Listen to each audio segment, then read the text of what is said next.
me nomme Ousseynou Oulimata Gueye, adjoint au préfet du département de Keur Massar, représentant M. Babacar Ndiaye, préfet du département de Keur Massar, empêché. Aujourd'hui, j'ai présidé le forum portant sur les violences électorales organisé par le Conseil départemental de la jeunesse de Keur Massar en partenariat avec l'ONG Alphadev, avec la participation de toutes les forces vives du département de Keur Massar. Il a été question de réfléchir sur l'origine de ces violences, d'en cerner les contours, les causes, les conséquences qu'ils peuvent en subvenir, afin de décliner des pistes de solutions pour éviter que ces violences se déroulent dans le département de Keur Massar en particulier et au niveau du Sénégal en général. D'abord, les formes de violence ont été identifiées. Les violences sont sous différentes formes. Il y a des violences verbales, les violences physiques, les violences symboliques et les violences psychologiques. Les causes de ces violences ont été identifiées. Il a été constaté qu'à Keur Massar, nous avons beaucoup de foyers criminogènes. Il y a la décharge de Mbobes, il y a le forêt classé de Mbao, mais aussi il y a des causes au niveau de nos maisons, les discours que les parents tiennent parfois, mais aussi le discours des leaders politiques. Il a été question de sensibiliser tous ces acteurs sur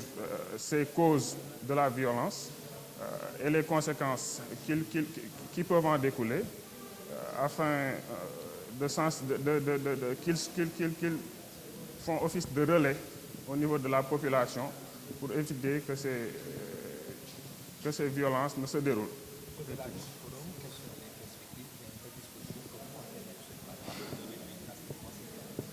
Il s'agit juste de mutualiser les forces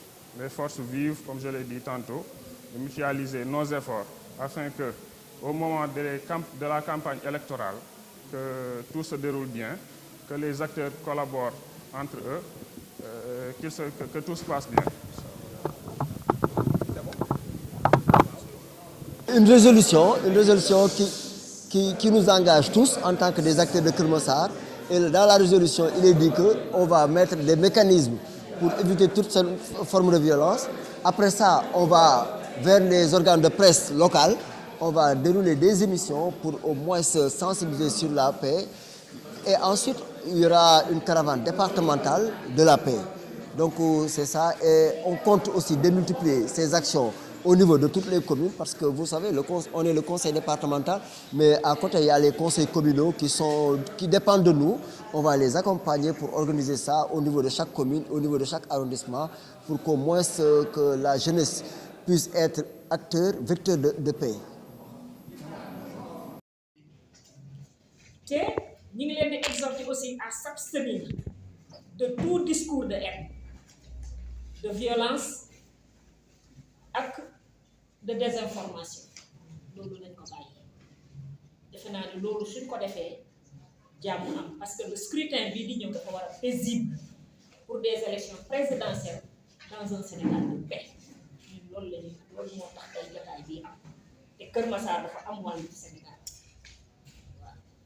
léegi nag ñi ngi ubbi débat bi que nit ñi inscrire lu ci nekk daal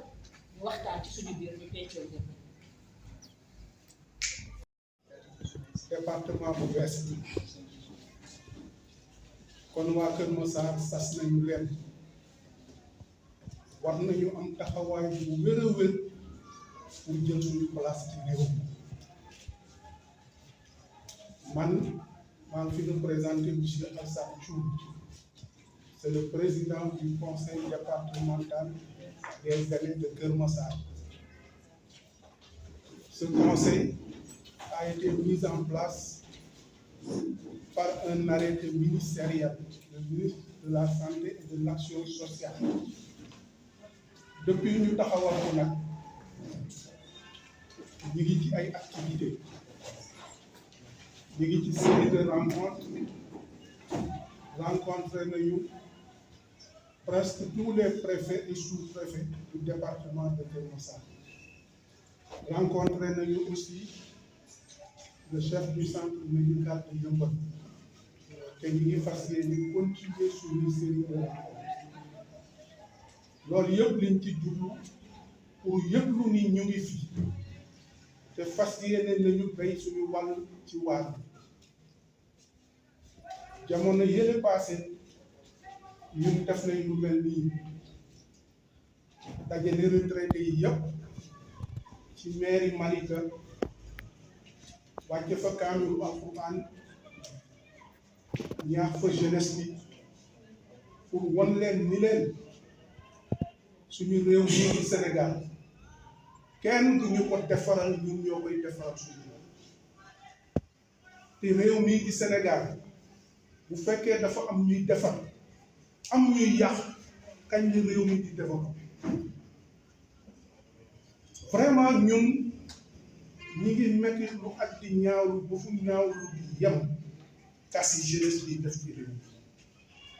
parce que loolu àndul ak développement c'est pas possible on construit les autres détruits nit mun nga am sa maire nga exprimer ko beneen forme ba mu des yàq li nga mun parce que réew mi lu fi waay yàq rek sa bopp nga ko yàq loolu ñun dañ koy ñaawlu ba fu ñaawlu di yem di wax ni nag conseil de la jeunesse bi ñu ngi leen di tàllal ñun suñu loxo parce que mission yi benn la ñun mag ñi bu ñu demee ba retraité war a xalaat toog noppalu ñu jógaat nekk ci ay activité suñu réew moo ko war bëgg réew mi développé rek moo tax ñuy jóg di dox ak di wax kon nag ñu ngi féliciter conseil de la jeunesse bi di leen tàllal suñu loxo di wax ni nag ñun itam lépp lu ñu mën pour sensibiliser jeunesse bi pour won leen ni leen réew mi dafa sosu tegu ci ay loxo ñu di ko taxaw ba mu agsi fii tey ba jeunesse bi nga xam ni démb nekk ñu fi woon ñu mun fee nekk fekk ñu am luñ fi jëmmal am luñ fi taxawal kon ngàllal loolu duñ ko jàq am jaay di taal dem ba assemblée taxaw foofu